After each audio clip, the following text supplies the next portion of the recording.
I'm your host, Madhur Jain, Senior Vice President of Solution Consulting based in London. To give a very quick background of Suntech to people who don't know about Suntech, we essentially enable enterprises to deliver the promised value to their stakeholders. Right? We help our clients increase the lifetime value of their engagement with the customer, of the relationship with the customers, to real-time customer engagement orchestration and contextual product innovation. Now, we have deployments in over 45 countries across 130 plus customers, and hence we are a trusted partner to some of the world's leading organizations, especially in the financial services industry, including banking. Now, directly let me go into the topic of today's webinar, which is reinforcing trust and enhancing fairness with transparency and personalized engagement. All of us know that maintaining trust of customers has always been an imperative for every company, and much more so in financial institutions. Now, in the face of the increasing competition, the intense competition every organization faces, and the ever-increasing customer expectations, which we have seen over the years and increasing constantly, organizations are being challenged constantly. Now, the current situation has obviously intensified the challenge for organizations in retaining the customer's trust. And the common consensus is that when the world emerges into a new normal, the way of banking will have completely changed. And hence, developing and retaining customer trust becomes a key imperative. Now, this can come only through fairness, transparency, and delivering improved experiences to customers. And the personalized engagements that provide choice to customers, enhance the transparency with which organizations deal with them, and make fairness a fundamental tenet in the way organizations deal with their customers is the only way in which they are able to retain customers' trust. Without further ado, let me now first introduce you to the first speaker who is going to bring more insights of this topic from a bank's perspective on how they are looking at these challenges and what are they doing to address these challenges about customer engagement. Let me introduce you to our first speaker, Debashis Kar. Debashis is the Director of Pricing and Billing for HSBC. He is responsible directly for ensuring pricing fairness and transparency and driving the bank's governance, policies, systems, and structures across all GLCM products and services. Debashis, welcome. And hi all, and thanks to Suntech for inviting me to this series of webinar. I have got a few slides that I would like to go through. And I believe I'm speaking only for a part of this webinar series, although it does touch upon a very broad topic around fairness, transparency, personalized engagement. For my part, I'll be focusing on how fairness and transparency is key in building trust, and more so from the perspective of the pricing and billing activities. To start with, I'll focus on trust. And I grew up at a time when we were looking at business case studies in the university, and I'll just begin with that, and just to see how important trust is and what learnings we have from there. I really won't name the bank here, but a large bank in the early 2000s, a large national bank, was rumored to be going bankrupt. And there were depositors queuing outside the cash machines to withdraw their funds. And it was a very trying time for the bank in question. How the bank reacted offers very important lessons on building trust. The bank in question engaged with its key stakeholders, which were the policymakers, regulators, key customers, the customer forums or the advocacy groups, and its own staff, and ensured that there was round-the-clock service that was being provided. It ensured that the service levels that were promised to the customers did not fall. It extended it hours so that the staff could go ahead and service whatever the customers really wanted. That meant the cash machines being loaded, because all the cash machines were running out of cash, something like 5 times of what their daily load of cash was there. And the leadership was active in communicating. They were out in the media. They were doing everything to assure the markets, assure their customers, speak to them directly, and did exactly what um, they had promised while signing up those customers. Once the rumor subsided, those customers started returning, deposits started returning, trust was won, and the bank in question went on to become a success story within the country and then outside. This really offers very important lesson about how trust is really built inside out, and what is it that is really in the fabric of the um fabric of the firm.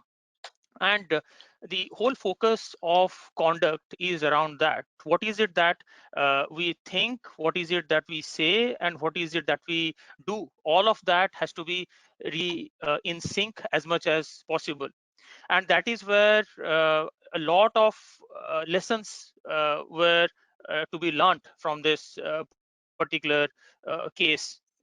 And if I now look at the pricing and billing activities, which is something I focus on as a practitioner for a number of years now, there are two key pillars that really reinforce that trust, or build that trust. One is the fairness in pricing, and second is the transparency in billing.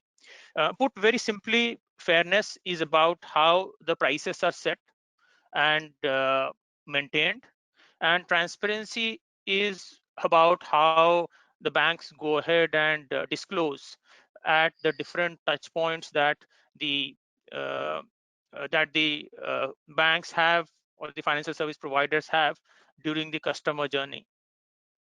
Within fairness, as we look at the value part, which is really key, the regulators and the customers are increasingly very focused on ensuring that the prices are set at the right level, and what is fair has different yardsticks that regulators have come up with, and banks are also reacting to that to not only meet but also exceed.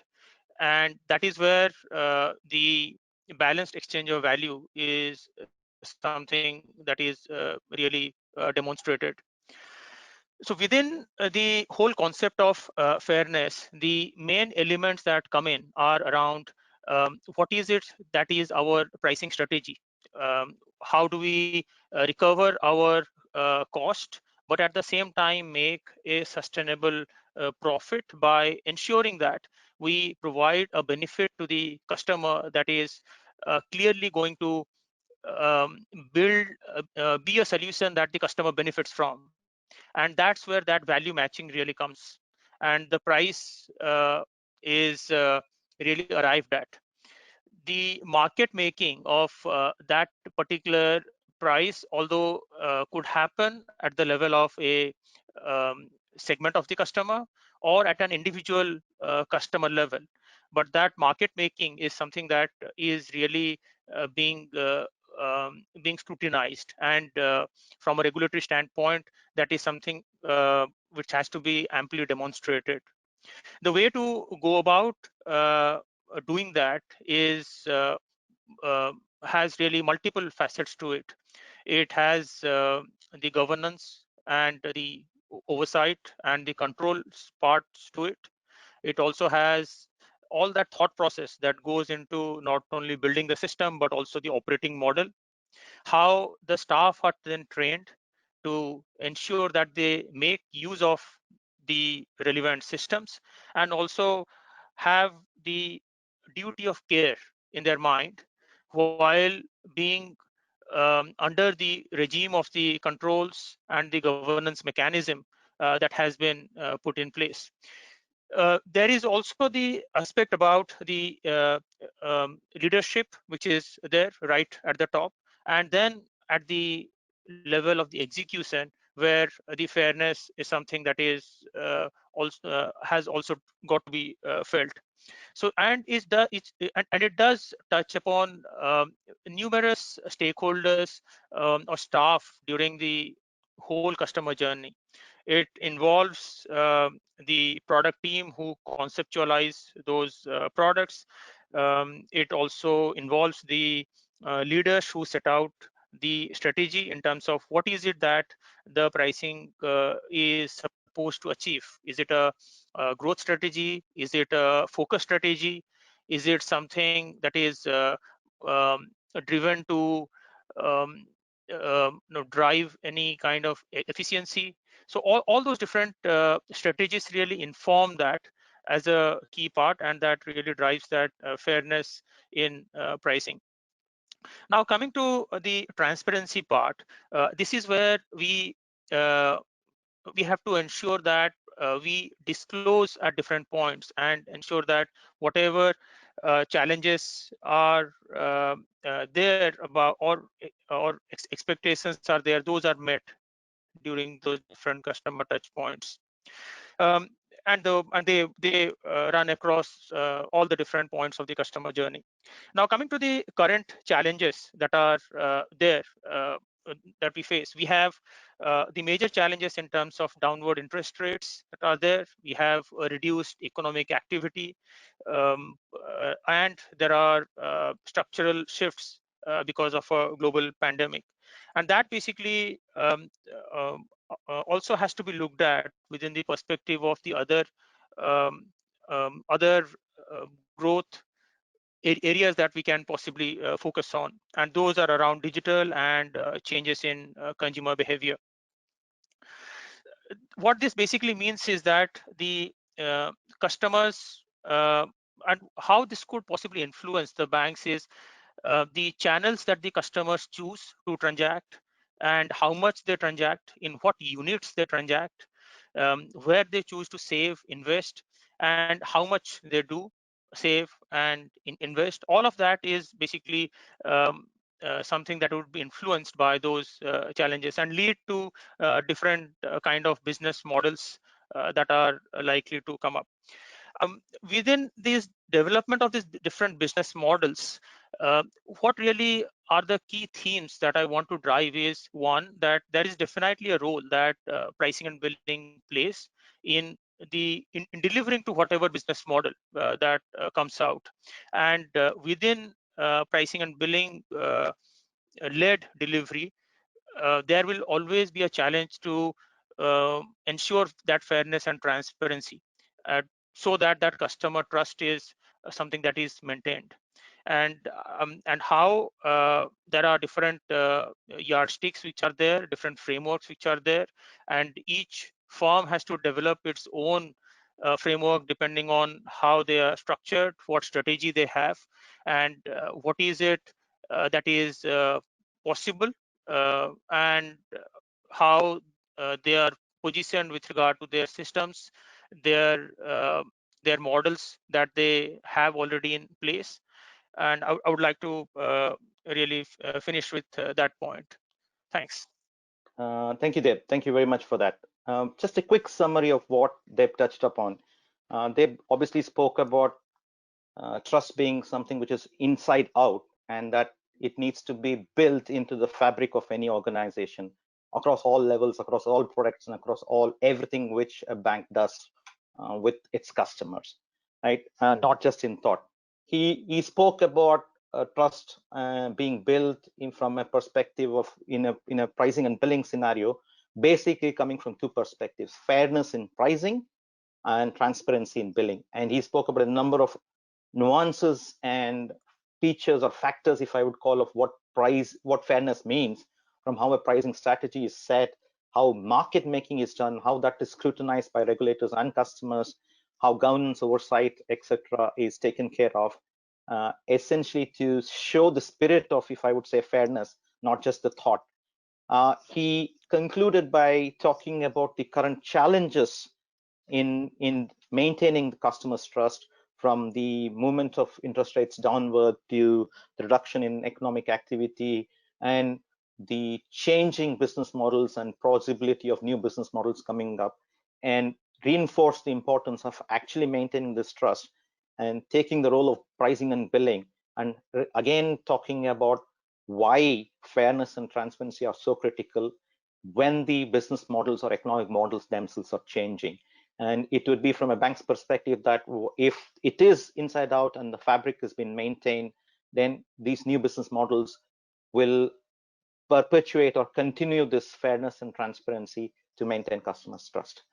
Thank you very much, Deb. Now, let me now introduce our second speaker, right? Who he is going to give us some more insights into the strategy that IBM's clients and the industry as a whole are adopting in the light of what we just spoke about. How do we retain customers' trust? Now, I would like to introduce our next speaker, Dr. Thomas Hager. He is the Vice President of Banking and Financial Markets in IBM and currently leads this segment for IBM across Europe, and consulting and collaborating with banks as they undergo the transformational journeys, and especially in light of what's happening and what Deb spoke about also in terms of the fact that economic models are shifting. Dr. Thomas, welcome. Yeah, thank you. Thank you for the introduction, and welcome to this webinar. I hope that you can hear me well and you can see me. So we are really in a very exciting time, and post COVID, or some people think we're still in COVID. I think this has really changed the dynamic quite a bit, and the digitization, really what we call now is that the extreme digitization is really moving forward. But at the core of everything that we do, especially in financial services, has to do with trust, transparency, and the focus on personal interactions. And I want to talk a little bit about that today. So if we go to my first chart, you will see that, and I think the team has to move that. Yes, I used an interesting chart about the digital transformation journey that a lot of clients are focused on right now. And what Daryl West, the Group CIO of HSBC, is saying about this, he's saying, well, it's a great enabler, and that's where we really need to go. But it's a cultural shift that will really, make it work for business. And that could be probably a webinar in itself, the cultural shift and the fact that you bring to your people along this journey. But I think in the end, it's really about the client and the client interface and the trust with the client. And that's really all about the empowerment. So we see a lot in the industry that, clients are moving forward. They are demanding easier access. They are demanding more information. They want information immediately, and they want it right now. So I think the way that clients are dealing with banks is really at the forefront of the digital transformation. And banks that we work with, they see this and they say the interface to the client will be the most important factor. And they also see that the economic value is right at that interface. Then obviously the trust aspect with cybercrime and everything else that is associated with this, with the data that you are trusting with. And obviously when we talk about banks, clients think about their money and the safe haven, the safe trust that they put into their banks, that they actually keep their money safe.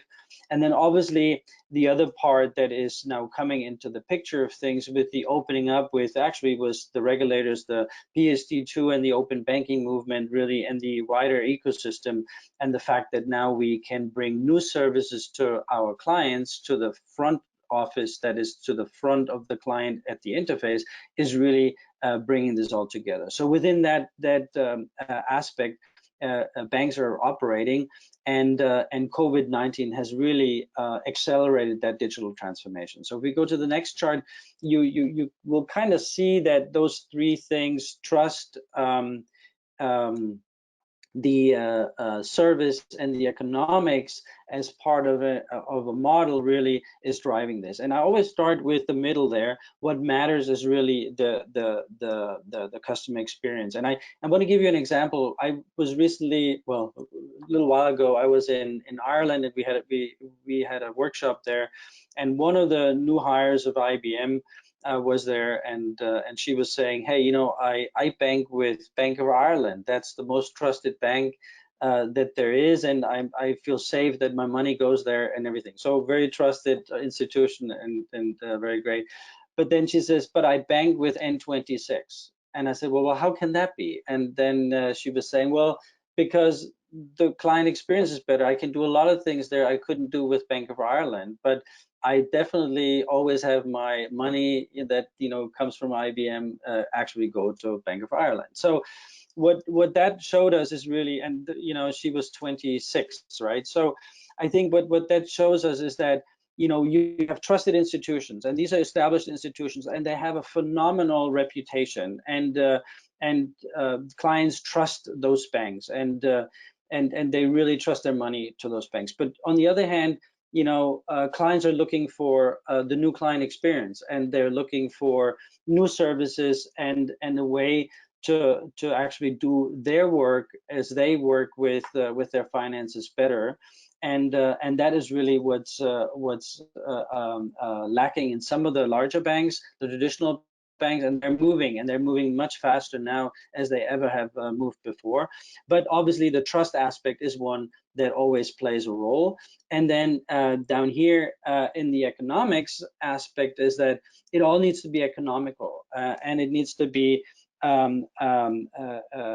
to do more with less, you know, resources. So we need to cut costs, and we need to do more on the client interface. We need to do more. We need to focus on the developers so they bring out new aspects to our clients, and then obviously leverage the ecosystem that is monetize what is out there. Rather than building it themselves, you actually have to go and you leverage the ecosystem, work with them, and then deliver it at the front to the client, and heighten the customer experience. So we go from the traditional model, and actually if we go to the next chart, the next two charts actually show that we go from the traditional model, from the branch and the traditional transactional, traditional banking model, to a more banking ecosystem model. And we actually bring a lot more value to our clients as we leverage the ecosystem, and we partner, and we bring sort of new services and microservices together. And this is where the pricing and billing actually comes in, that Deb was talking about a little bit earlier, because now as you break up the monolith of large, you know, core banking packages and what have you, you have then microservices, and they need to be priced, and they need to be, you know, priced, and it needs to be, you know, transparent and transparently done. And this is really what will actually play a big role as we go into this orchestration of this secure ecosystem that is out there, where then clients will actually want to consume a microservices and pay only for that little microservices that they actually consume. So if we go to the next chart, you kind of see on the architecture then that what it means. And you know, traditionally we had, you know, a services bus, and you had, you know, that optimized for the availability and the stability, and that's what we have today. We have very good, you know, banking system. You can rely on it. It by and large works very well. Now, as we now move to the new one, the new hybrid sort of banking systems that is microservices based, and actually leverages cloud technologies and external service providers that, you know, focus on speed and agility and extra services at a much quicker speed than ever before if you had to develop it on your own. That is really where now the challenges are with banks. You know, how do you move from the traditional to the new? How do you bridge the two? How you get the best that you have inside your organization and leverage that and extend it to the outside enterprise, and, you know, leverage the ecosystem as well, and then to expose it to your clients as you move out. So if you go to the next chart, and then you will see that this will really, what we will see now, or what we see, right, is incremental changes rather than the rip and replace. You see incremental changes of your large core banking systems, and you're seeing a movement of clients actually moving and putting aspects of external providers into their existing, maybe in-house written systems, and actually integrate it and using cloud technologies to then deliver it at the end customer. We have actually cloud at the edge right now, where you have a distributed cloud environment that is highly secure and locked down, so that you can provide this security as well, also through a private, hybrid, or even a public cloud. And IBM is working with Bank of America and others now to build the financial services cloud to make sure that the security is at the core of what we do, and we secure and lock down all the assets that obviously banking clients are so worried about, that they're not being compromised by any chance. And if we go to the last chart, you kind of see again how this works together, and how we focus on the service, right? We personalize the customer experience. As I said, you reduce the friction by having easy access, that two-factor authentication on your mobile phone, that you get Flickr access codes, and you just use them and you can actually transact from your mobile. It's seamless today. I mean, a few years ago we wouldn't have that, but a lot of invention out there in the industry and in the fintech industry has really contributed to that. And then obviously you never fail. It always has to be available. It's around the clock, and it's there. But it's the trust that the locking down of your data, that you don't compromise your data, that you protect the data, you prevent the fraud, and you actually simplify the whole compliance of it. That is really what clients will go after, that it's seamless and it's clear. So the customer experience is the one that drives the transactions. The trust is something that is absolutely expected. Every client expects that to have that, and that it's secure to the core. And obviously the economics that is very important, that banks need to be economically viable. They have to do this more with less. We see a lot in the industry right now that clients are saying, I need to save costs. Yes, in the short term, yes, but the race to the bottom is not the solution. I think it's really the solution to lower your cost and leverage some of the savings that you have to actually bring in new services and new products that you can deliver to your clients, and then you have a balanced approach. That's really what we see in the industry right now. And really it's at the core that you bring those three things together, and then I think you will have a good journey, a good digitization journey that will run from your existing system to maybe cloud-based system and everything in between, and you do an iterative approach, and you do it incrementally rather than a big bang. So that's it from me, and I'm looking forward to getting a lot of questions from you. Thank you. Thank you, Dr. Thomas. If I just summarize what you spoke about in very brief terms, you obviously spoke about the importance of digital transformation in the current times. And you also spoke very quickly about the three facets, if I would call it, of trust, service, and economics. Trust in these changing times, essentially when cybercrime is so prevalent, when the fact that data protection becomes so critical, and overall maintaining the trust of the clients. The service you spoke about, from changing models, which to an extent also they refer to in terms of PSD2, in terms of the open economy, in terms of the fact that ecosystem models are coming into play, and the fact that these all have to be delivered in an economic manner, not from a perspective of racing to the bottom, but something which actually fundamentally delivers value both to the organization but to the end client. And you quickly touched upon the importance of pricing and billing in this overall perspective, and the approach banks are typically taking in terms of looking at it from an incremental manner to go towards the end state, where they would move from the traditional stability, availability based banking model, if I would call it, towards one which is much more agile and driven by speed. So that's a very quick summary, and thank you, Dave, and thank you, Dr. Thomas. And now we move towards the Q&A part of the section.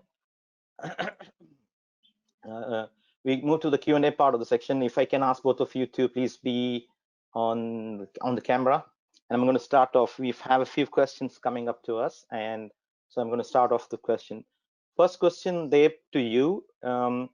You spoke about importance of fairness and transparency, fairness down to each individual customer, and the ability, if I would say, to be able to prove it to the regulator and also prove it to the customer in one sense.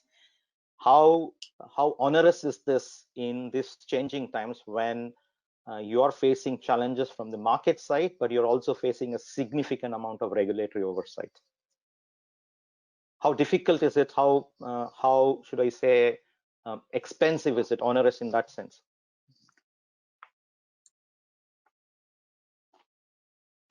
I think uh, I think the banks, when they went ahead and prepared the framework, the whole pricing framework that helps them demonstrate fairness, was meant for different kinds of challenges that they face. For banks that have that are globally located, um, while these products are being sold in different locations, there are unique challenges that each market has. It is only now that we have a global pandemic. We had SARS before, which was confined to Hong Kong, or some or the other calamity has been there all the while. The challenges remain the same. I think there is definitely the pressures because of reduced economic activity, and those are there. So that is something that has to be factored in to the analysis process. But within the whole framework that the banks have defined for themselves, if they remain true to that, they if they meet the regulatory requirements, they lay out the minimum standards. Their staff have that duty of care in their mind and hearts. And if the operating model functions well with clear leadership, then it is just a transient time that has to be seen through. And for most of the banks that are large, they have a long history and they have got a future to look forward to. So there is sustainable revenue that they want. So it is just about seeing through these times. So just to be sort of, I think in short, being true to yourself, doing the right thing with duty of care in mind and heart. Okay, understood. Now, leading on from there is another question from another of the participants, that how do you measure or quantify trust and transparency? What are the metrics you typically use? And if I were to add a little twist from my side, even that in the institutional or commercial space, and if I refer to pricing, it's all going to be individualistic and personalized. How do you demonstrate and measure fairness and transparency? I think the standards for fairness and the standards for transparency has to be seen in separate buckets.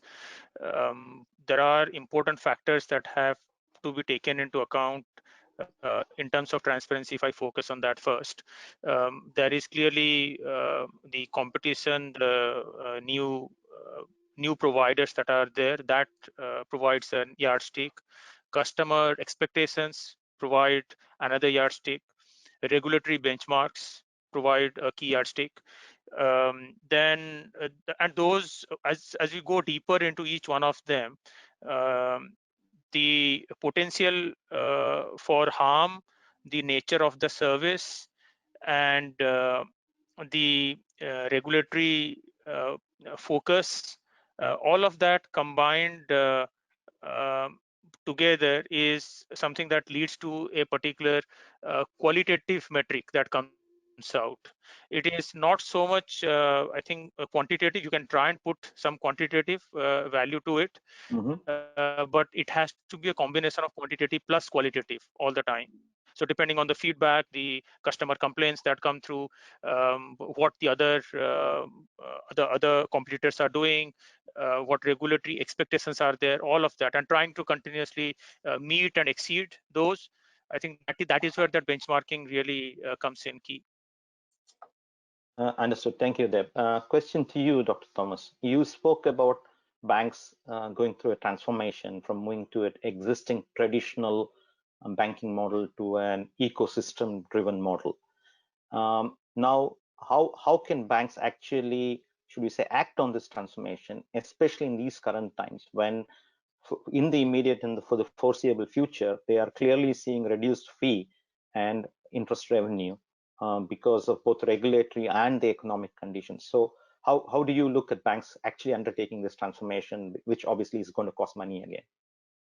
Yeah, I think that's a very good question, and that is always the tough part of doing projects, because in the end they need to be funded, right? And now we are under stressed circumstances, as you just said. Well, first of all, uh, as we see across the world, banks are helping their clients. I think that is number one. I haven't seen really any bank that hasn't been out there to helping their small medium enterprises, and even self-employed consultants for that matter, that are in need right now, with cash flow, and helping them over. And banks are partnering with governments in this one, which I think is a wonderful situation that helps people overcome the first blow, and we have seen that. Now, with all the challenges that are there, how do you distribute the money quickly enough, and how can people access the funds, and all that? So we have seen that.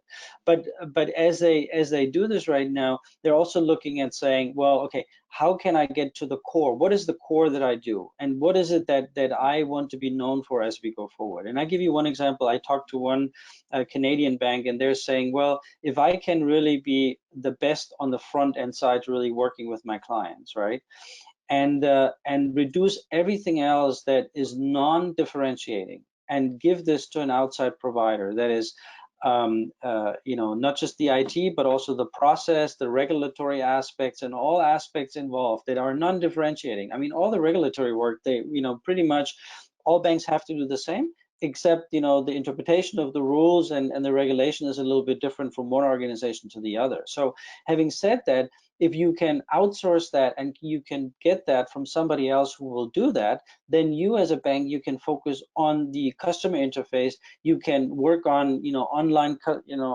customer onboarding. You can talk about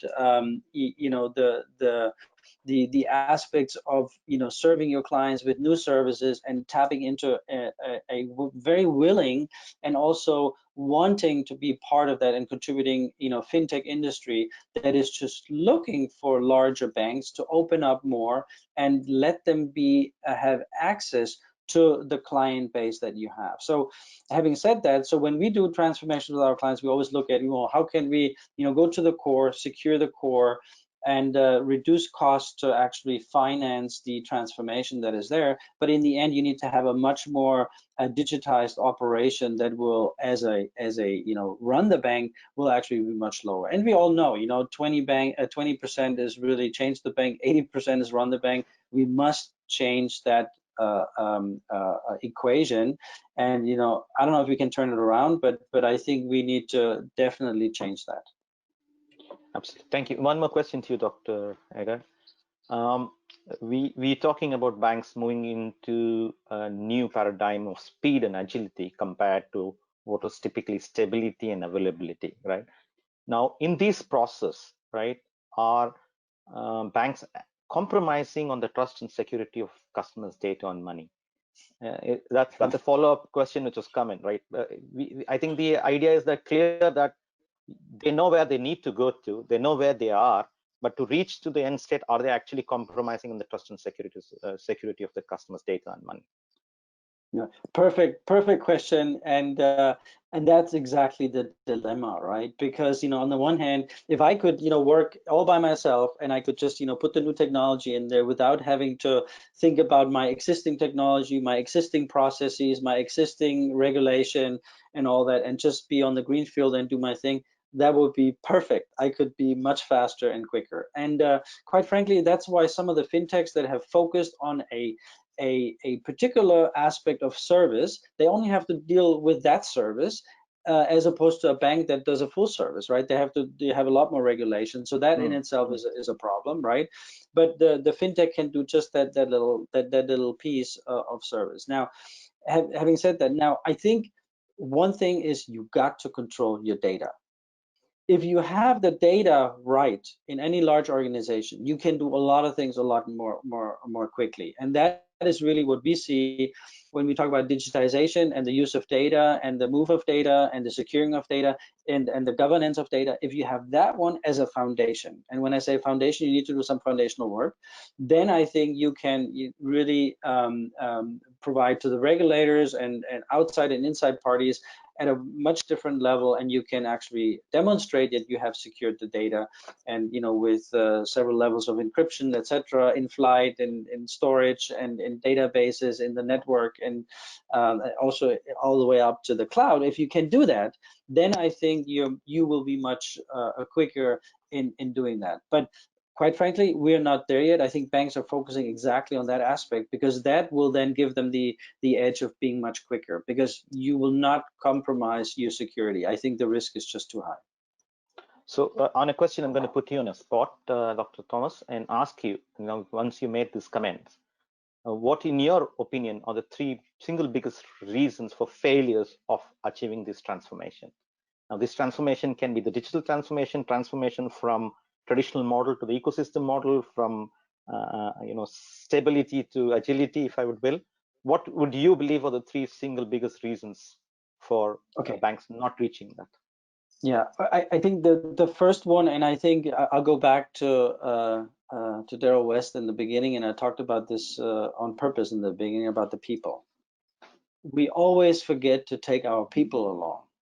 And that's a leadership and a management challenge that I think is mostly very often overlooked. And as technologists, we love technology, and we play with the newest tool, and we like it, and we forget that, first of all, the development is so quick that we get so enamored with new technology, and we forget to take our people along. And when I say people along, not that we don't have smart people, we have the smartest people around in this industry, but we don't take them along in the process and in the context of those new technologies. So that's number one. Number two is that we always bolt one thing on top of another, and we increase complexity in the process, and we say there's a new tool, and the new tool will solve all the problems. I hear this all the time, and that is it can actually become fatal. So we need to be careful, because we may increase complexity rather than simplify the process as we move forward. So that would be the second piece that I would say is a failure. And then sometimes we are rushing into things too early, and we don't see the complexity of systems that we have built over 25, 30 years, and the complexity with the regulation and the changing regulation and the changing requirements, and then we rush into something. And there's some examples in the industry where we see, for instance, I think TSB in the UK was a great example, where they were much quickly they were pushing, but they didn't test enough, and they didn't take the right controls. They didn't have parallel running systems before they really cut over, and that was a disaster. So I think that's why I said incrementally, and do step by step, have a good testing around, take your people along. Without your people, the greatest technology cannot do anything. Thank you. Back to you, Deb. There are two questions, but I'm trying to relate both of them because they deal with fairness and transparency again. In the typical context, fairness and transparency typically comes up when there is an absence of it, and not when things are going right, typically. So how do banks actually prepare clients in normal times and communicate with them to communicate the fact that you are being fair and transparent to them? So how is that communication with customers working in a let's say in a happy path? The other part of the question, if I would ask you, is that how do you inculcate this in the staff? Is it just normal training? Is that enough, or is there something else behind it? Yeah, thanks. I think great question, but I don't completely agree with that premise, which says that fairness is something that is not focused on during good times. I think perhaps the unfairness is more visible than the fairness part. Correct. and it makes headlines only when that focus really comes out. It is a bit like, I think it's a bit like security, because Dr. Thomas talked about the cyber security. So when cyber security is working well, no one notices it. When it fails, people notice it straight away. So it is something like that. I think what has happened, and different banks have gone through different journeys. I was part of one bank when the PPI scam happened. In fact, I was also part of that particular use case. I was working on a transformation project during that time. The point is, I think there is a lot of focus around developing fairness and transparency because of various reasons. As I mentioned, the minimum is the legal or the regulatory ask, which is there. And beyond that is the bank's own policy about how they want to be seen and really build that trust in the minds of its customers, its regulators, and it's all about that positioning. So if that trust is built over a period of time by just doing the bare minimum, you can't build trust, and as is the case in anything really. So that's where you have to do it during good times. So there is a lot of work that happens in the background, just the way it happens in the space of cybersecurity and other key aspects that keep those engines running. And we always have that duty of care in mind, and what is it that could be a potential implication of a of something that goes wrong in terms of either customer detriment, perceived or actual customer harm. So those are the different things that are there. So both in good times as well as when things don't go well, that is in focus. More so when things don't go well, because that provides a learning opportunity to come back and revise, look at the whole framework that helps deliver that fairness and transparency. Now coming to the fairness part, yes, training is absolutely one key component, as the question states, but it is something that is a key.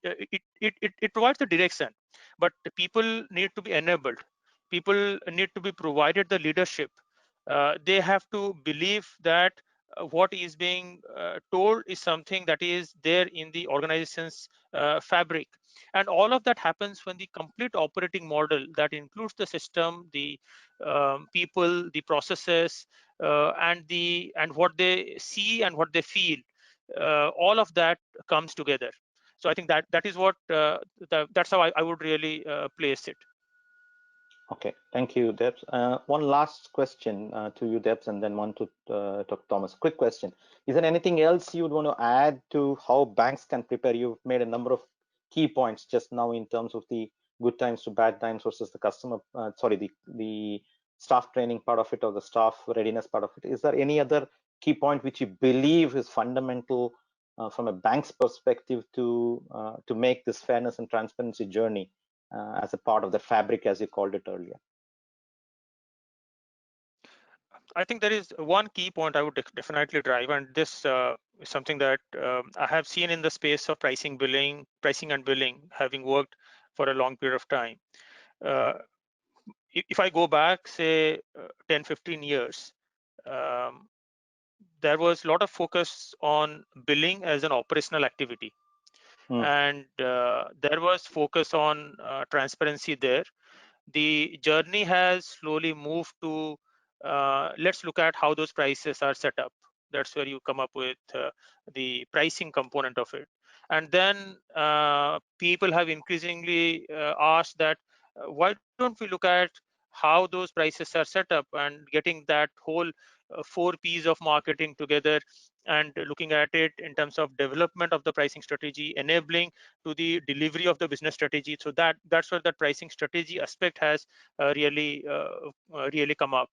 So I think looking at pricing and billing as an enabler, looking at it from a strategic perspective, engaging the stakeholders, not only the operational or the execution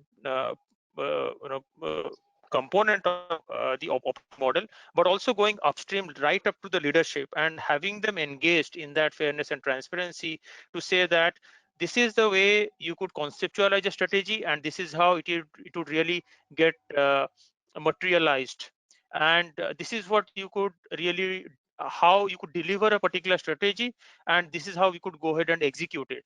And seeing that end to end and ensuring that that whole chain of conceptualization to execution is something that is the banks can definitely focus on in terms of getting all the different stakeholders together and using that power of pricing and billing to deliver the strategies, and using those pricing strategies as a key driver of that. So that's how that's I think one thing that I would definitely stress on. Thank you, Deb. There are a few more questions which we will take offline with both you and Dr. Thomas because we have run out of time, unfortunately. Thank you both very much for your time and the wonderful insights that you have provided, both in your specific sections when you talk, but also, I would say, also in the responses to the questions which came up. Thank you, everyone, for attending today's webinar. Before you all leave, I'd like to just let you know that our next webinar is scheduled for the 15th of July, where we are doing this in partnership with Simon Kucher, and we will be talking about resilient distribution strategy with focus on digital footprint and transformation in banking.